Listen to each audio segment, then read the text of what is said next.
Chapter 7. As he pulls up to my house, I recognize Ms. Nelson taking out the trash. I totally forgot about her. I hope she does not come over here. She is another nosy person.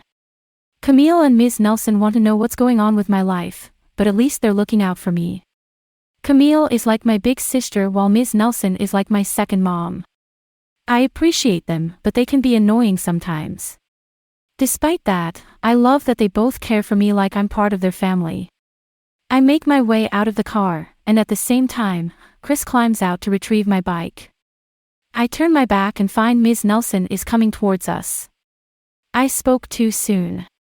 Oh no. Not Ms. Nelson too. He already had to deal with Camille giving him a lecture, and I don't think he can handle another one. She waves at me when she says, "Hello dear, how are you?" She turns her attention to Chris, who places my bike next to me. Oh, who is this strong and handsome young man? Hello Ms. Nelson, this is Chris What do I call him? Is he my friend, like he said he was to Camille, or was he saying that to get her to stop asking him questions? I'm her friend, he says. Ms. Nelson and I stare at him in utter shock at his reply by using the word friend. Chris glances at me and smiles. I can't believe he said friends to Ms. Nelson. Perhaps we are friends after all. I can't even bring myself to talk, let alone say anything after he called us friends twice, first to Camille and now to Ms. Nelson. Ms. Nelson, on the other hand, is not shy to speak. She grabs hold of my shirt and pulls me closer to her and tries to whisper, but it comes out louder than I expected. He sure is cute. Are you sure you guys are just friends? If I was you, I would be all over him. I wish I was 40 years younger, I would jump on him in a second. I hear Chris laugh softly. Yes, he could totally hear her if he was laughing, maybe she does want him to hear her. My gosh. Why do these women embarrass me? He's probably thinking right now if I have another person come up and harass him. I think he's becoming annoyed with these women. Well, at least not with Ms. Nelson. She is being polite to Chris compared to Camille, who literally tormented him. I realized when we were in the car, Chris was infuriated with Camille. But the way he laughed at Ms. Nelson makes me consider that he thinks she's funny, maybe she's even flirting with him. Is she trying to flirt with him? Gosh, I hope not. I have to get him away from her before she embarrasses me even more. He can't deal with another person again. Fuck, I can't deal with another person pestering him and embarrassing me. I know they're sweet women, but come on, enough is enough. I want it to stop. I'm uncomfortable being in between them, and I expect Chris is feeling awkward as well. I'm still close to her as she talks to him, but I'm in a daze. I'm too much in my thoughts to pay any attention to what they're actually saying. That is until I heard my name. I tuned back into their conversation. Oh gosh, when is this going to end? I hear Chris say, I think she's in good hands with you and I would love to come back to see you as well. She laughs. You know what to say to an old girl. She's definitely flirting with him and Chris is being nice and flirting with her back, and I wish they'll stop this conversation. I don't want to be rude, however, I need him to leave before he gets too overwhelmed. Actually, before I get overwhelmed with Ms. Nelson. Alright, he is having fun with her, but I need to put an end to their talking before this gets any worse. Thank goodness, I don't have any more women in my life. I think I couldn't handle another person. To cut this short, I decide to chime in. It is getting late and I'm getting pretty tired, Ms. Nelson, I say, anxiously. The way I said it, they know that I am getting uncomfortable around them. Okay, you should get some rest. Good night dear, but remember you two have fun, she grins and winks at me. I giggle. We will, he teases. That makes me laugh even more and also makes me choke from his choice of words, which comes out weird, so I cover it up by coughing. Okay then, we better go. Good night Ms. Nelson, I say eagerly. This time, I'm the one grabbing Chris's arm and leading him away from her before this gets any more awkward for me. Good night Ms. Nelson, he chuckles and waves to her as I pull him away. Good night Chris. I hear her in the background say, one handsome young man.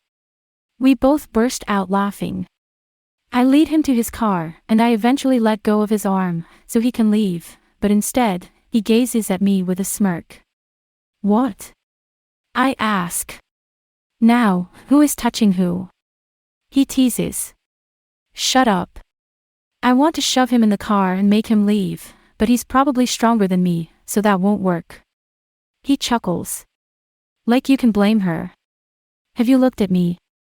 He looks down at his body and so, do I. I have looked at him and I do think he's attractive, but I never admit that to him or anyone for that matter. Don't you think I'm attractive? He asks. Shit. Can he tell? Of course, what woman wouldn't think he was attractive? Even Ms. Nelson thought he was handsome. No, I lie. No.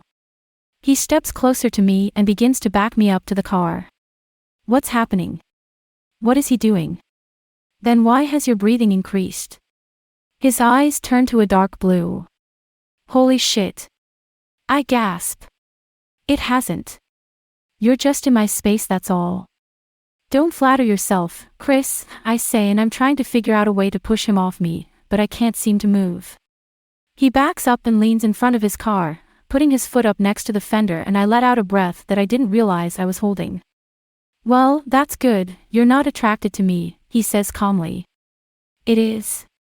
I'm stunned by the way he sounded so calm, even his reaction was calm as well.